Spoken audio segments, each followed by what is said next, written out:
magandang tanghali. Kumikinang na ula, Diego Bandido. Magandang tanghali. Kumikinang ina. Nicolea.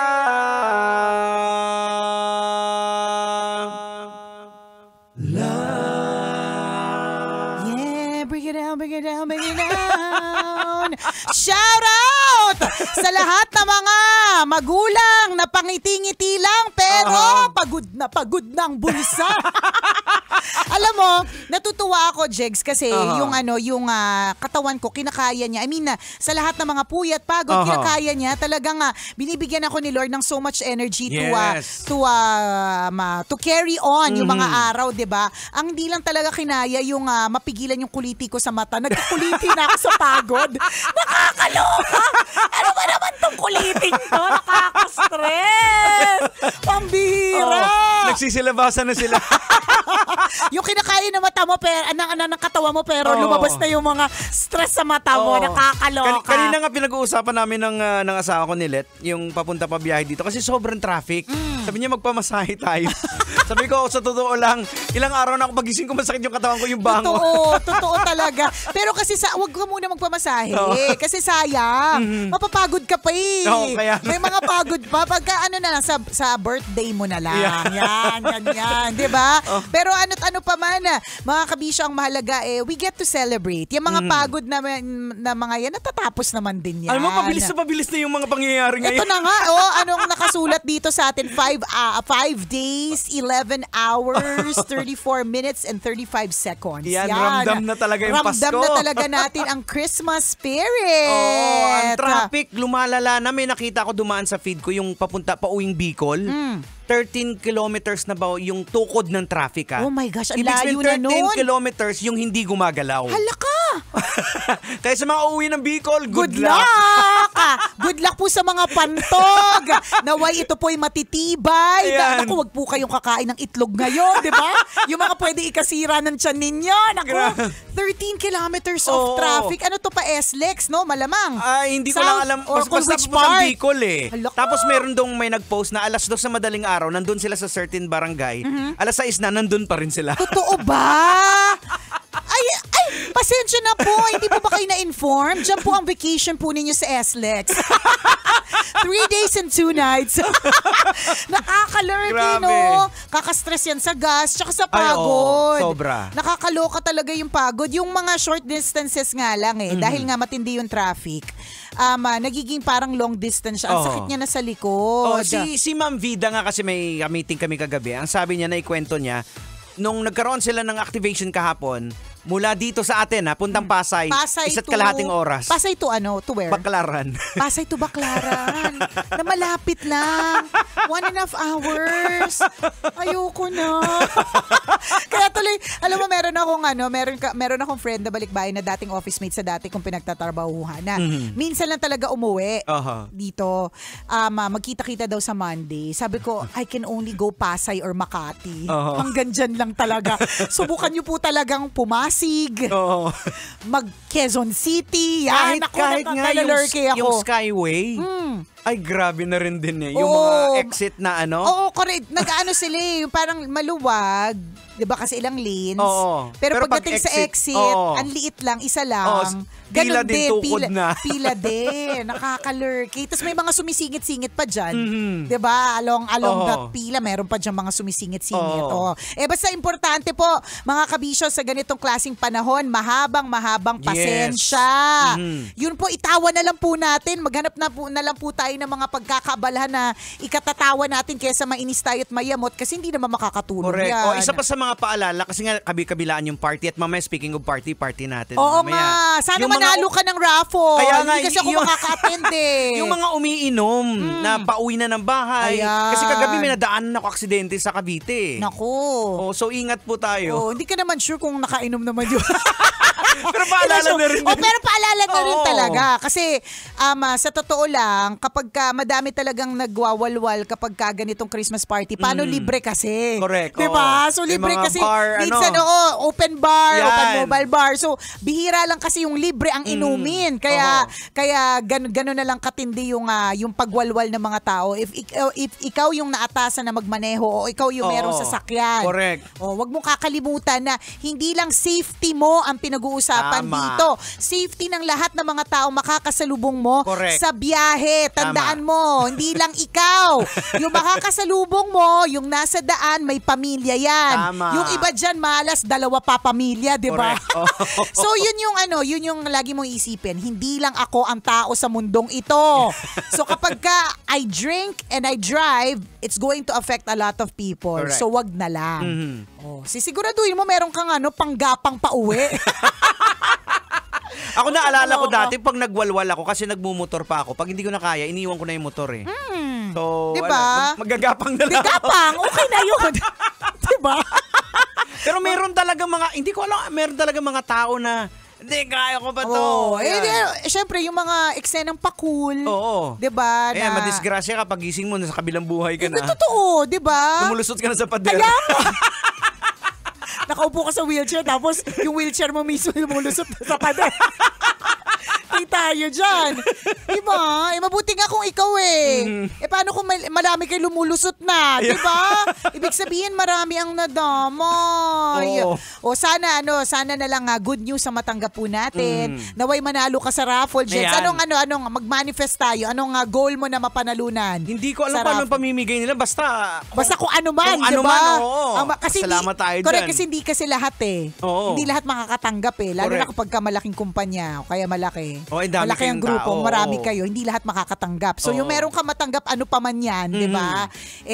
Bongga na yan at nagpapasalamat tayo. Pero syempre, shoutout din tayo dun sa ika-4 na taon na nakakatanggap ng wine. Woohoo! Go! Yung wine na... Natatanda ko dati, may ganun tayo dito, di ba?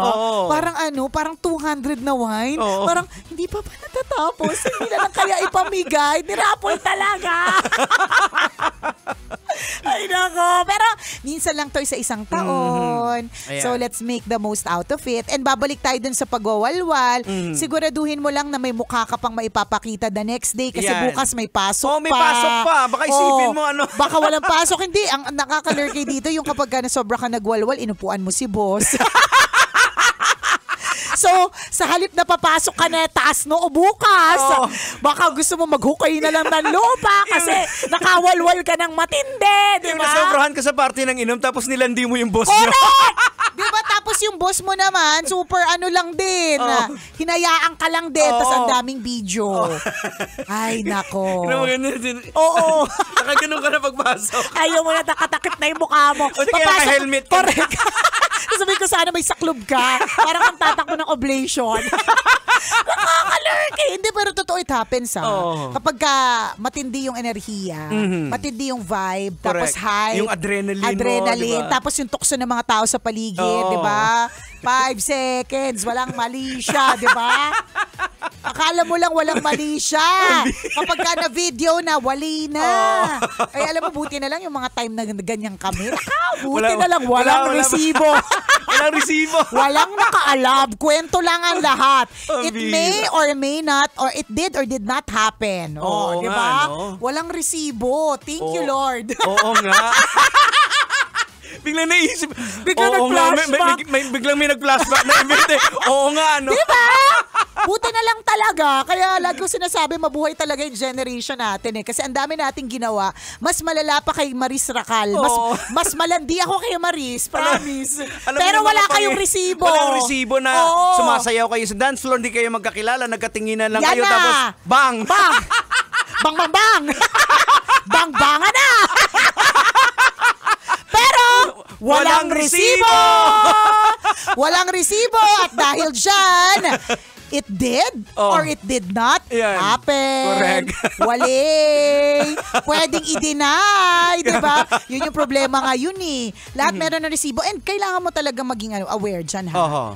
lahat ay pwedeng ma-video. Yan, mapitikan ka. Correct, 'di ba? Ang mahirap dito, kung what if hindi siya video o kung video siya, yung part lang na masama at malaswa ang nakunan. Yan. Yung bago doon, tsaka after, yung nagpigil ka talaga or hindi mo talaga ginusto or kung ano man, hindi nakuha. Yan. Yung ba kinunan lang yung video, yung parang split second lang na nag-kiss ka. Nag-kiss, diba? Tinulak ka pala. Correct. Hindi pinakita yung may pagtulak eh. Oo. Diba? Ang problema naman dyan, lumalabas yung dila mo. Totoo. Pero tinulak ka. Tinulak ka pa yan ha. Napilitan ka pa yan ha. Nalabas dila. Alam mo, naalala ko tuloy yung isa kong kakilala mo din to. Meron siyang video. So hindi kasi ako naniniwala na may nagganap. Sabi ko, kwento mo lang naman yan eh. Sabi ko. Tapos sabi niya, talaga ba te? Sabi niya, nag-send ng video sa akin. Sabi ko sa'yo, 1 kilometro yung layo ng lalaki sa kanya, pero hindi lang nakalabas. Sabi ko, hayok girl. Yan yung sinasabi nating may resibo. Yung hindi mo, tinulak lang naman ako eh. Hindi ko naman ginusto, pero kita-kita sa video, nakalabas hindi. May padila. Diba? Hindi natin sure. Diba? Yun eh, mapipitikan. Diba? Sige, part lang ng video nakuha. Kung yung wala talagang maipapaliwanag, yung kailangan mo talaga magpaliwanag. And what if kung picture? Ang picture, it paints 1,000 words. Ang daming scenario niyan. Ng picture. Diba? Pero wala. Nakunan eh. Napitikan ka. Kahit nga kung minsan anggulo lang eh. 'Di ba? May mga akalang humahalik. Yun pala hindi dahil lang sa anggulo. Correct. Diba? Yung mga ganon. At yung iba talagang may ginagawang hindi tama. Yun naman yung sinasabi natin na bukod sa nakakahiya the next day, kasalanan yun eh. Correct. Alam mong pamilyado kang tao tapos ganyan ka umasta. Diba? Alam mong merong kang misis na naghihintay sa'yo pero ganyan ka sa kaopisina mo. At ang pinakamasakit dyan, yung may anak ka. Pag kumalat, tapos tutuksohin yung anak mo, yun. Tama. Diba? Savage yun eh. Savage. Mahirap eh. Kawawa. Savage, saka baka ipasalvage ka din. Misis mo. Kawawa talaga yung mga bata talaga yung sila yung collateral damage dito. Correct. Tapos ang dito, ilang segundo lang yun eh. Ng tuksuhan, happiness and all. Correct. Pero lifetime pwede at posibleng lifetime mong pagsisihan yan. Correct. What if yung partner mo in life hindi mapagpatawad? Yung mga anak mo, ibinaba ka na sa pedestal. Kumbaga, ang taas-taas ng tingin nila sa'yo tapos wala, binagsak ka na nila. Alam mo yun, yung ganong effect. Dahil lang naging irresponsible ka sa party. Kaya 'di ba, parang kaya feeling ko tama yung pinalitan ng mga alcohol brands yung drink moderately sa drink responsibly. Kasi talagang dapat maging responsable po tayo. At sinasabi natin yung drinking kasi naging ganyan lang naman tayo kapag ka nakapag-alcohol na eh. Correct. 'Di ba? Kapag ka may tama na eh. Kasi kung normal na pag-iisip mo, hindi ka na mauupo kay boss, 'di ba? Diba? Maisipan mo bang 1 kilometro pa yung layo, nakalabas na yung dila mo? Hindi. Tapos tinulak ka lang. Correct. Tapos tinulak ka na, napilitan ka lang, diba? Hindi. May impluwensya ng alcohol yan, kaya ganyan. Diba?